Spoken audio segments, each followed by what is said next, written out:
Altså, det her det er en vittighed, som jeg altid kan og altid kan huske. Og jeg vil våge påstå, at den går sig til hver eneste lejlighed.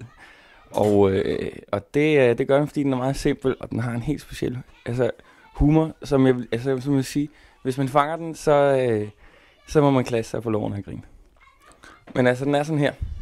Det er Herr Hansen, som kommer gående på fortovet, og han kommer gående ved sin aftentur, og så lige pludselig får han... noget i hovedet.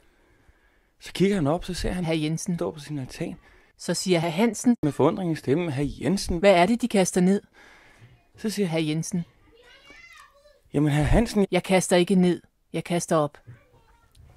Så som du kan se, så er det jo selvfølgelig en vittighed, som med ordleg og så videre vil begå sig til hver eneste lejlighed. Måske ikke altid under middagsbordet, men altså, den kan godt sætte et fuld i selskabet.